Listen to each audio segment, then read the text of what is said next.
Welcome to Dangerville. Longtime classic Toho era Godzilla fans are familiar with the G-Man's evil clone that came from space, but new fans may not know about this abomination created from the DNA of Godzilla himself. Space Godzilla, the monster is called, and the beast ended up being one of the most powerful enemies to Godzilla in all of history. In the Monsterverse, there are cave depictions detailing that during the ancient War of the Titans, that the Kongs were facing a threat like none other. A Gojira with wings, sending down blue fire upon the Kongs. The painting has this flying Godzilla placed in what looks like space. There is no space in the Hollow Earth though. This must have come from the surface world, and it must have some truth to it. So does this mean that Space Godzilla lives on in the Monsterverse? Only time will tell.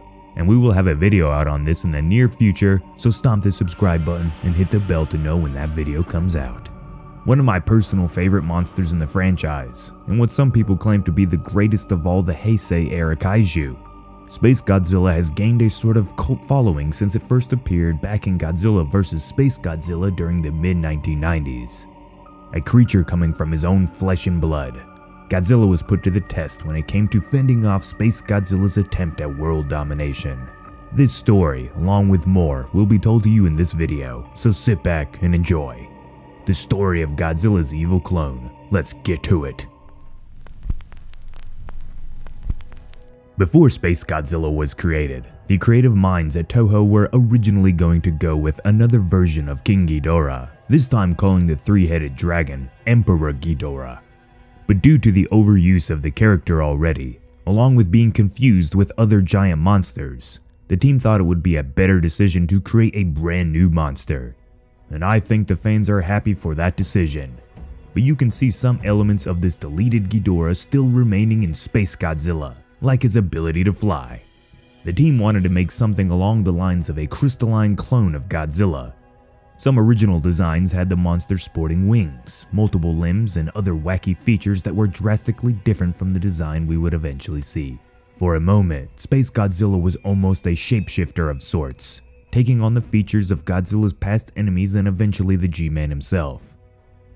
But all of these ideas were scrapped for the final appearance that was shown in the movie. When it came to Space Godzilla's man in a suit, things were a little more complicated than the suit for Godzilla. Space Godzilla is quite a bit larger than the normal G-Man, so therefore the suit had to be rethought out so that the poor actor inside would not be crushed under the extreme weight. So they designed the suit with a substance called FRP, or fiber reinforced plastic. This made the suit lighter than the Godzilla suit, even though it was much larger, and allowed actor Ryo Harya to perform to his best. Space Godzilla on the surface resembles Godzilla due to being his clone. The overall base design is nearly identical to the G-Man. But that's about where all the similarities end, as Toho really wanted to make Space Godzilla stand out in the end. To ensure people would not get Space Godzilla confused with the normal Godzilla, they made him much larger and bulky. Size: 393 feet or 120 meters tall, 80,000 tons in weight, making him nearly as large as legendary Godzilla. But in space, he is the heaviest official monster in Godzilla history.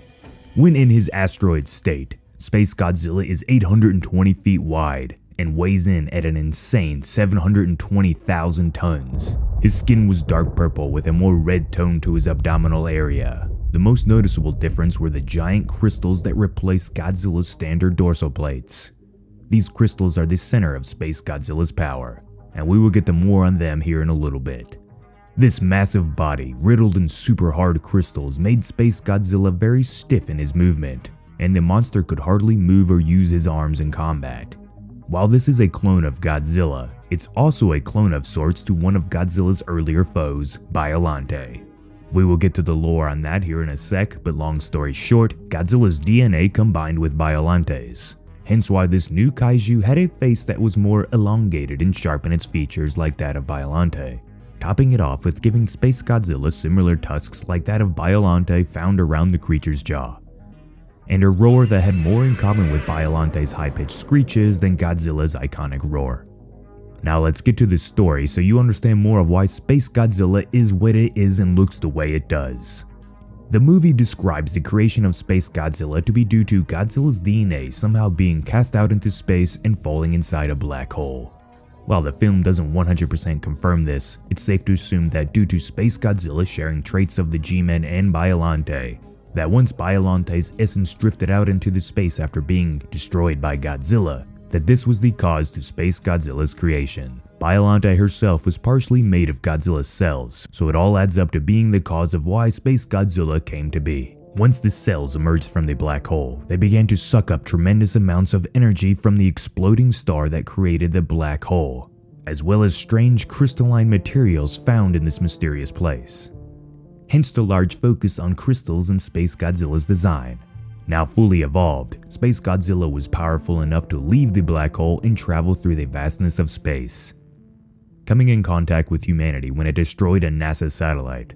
Mankind retaliated by sending up a mech called Mogera to attempt to stop the anomaly, but to no avail. Space Godzilla was heading straight towards Earth and there was nothing that could stop it. Landing on Godzilla's home island, Space Godzilla went after Godzilla's son as soon as it could. Now this is all theorized, but since Space Godzilla is derived from Godzilla's DNA, that the beast wanted to take the infant for its own, to be a sort of father figure to the little guy. But it was more likely similar to how we see lions act in the wild. When a new male lion comes in to take over a pride, he will attack and kill the offspring of the male lion who he is trying to overthrow. Regardless, Godzilla was not thrilled about this assault and took on his evil clone right away.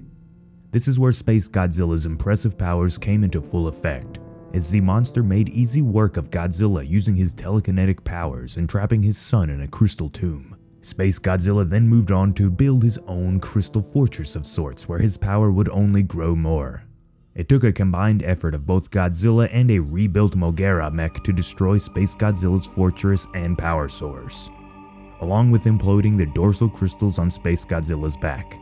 Now severely weakened, Godzilla was finally able to put him down once and for all. Space Godzilla is not much of a physical powerhouse, but the monster didn't need to be. His vast array of powers, like a photon shield that could direct attacks back at their originator, telekinetic powers, photon wind blasts, a gravity tornado, the ability to fly through atmosphere and space, geokinesis, which is the ability to control the ground around him to be used as a weapon or shield. Then there was the homing ghosts, which were crystals that Space Godzilla could summon out of nowhere and propel them at his enemies, and last but not least, his Corona Beam. All of this boasts Space Godzilla is truly one of the most powerful and capable kaiju in Godzilla history. But to have that much power means you need to have a few weak spots. Like I mentioned, Space Godzilla was no physical fighter, and once his crystals were destroyed, all his advantages were nullified as he was no match for the combined efforts of Mogera and Godzilla.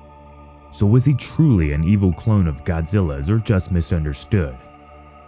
And will we ever see him potentially in the Monsterverse, with the ancient Hollow Earth art giving us clues that maybe there was once a Godzilla who came from space? That's up for you to decide, residents. Thank you all for your time, and if you enjoyed this video, let me know down below and leave us a like. As always, this has been Jacob, and I will see you in the next one.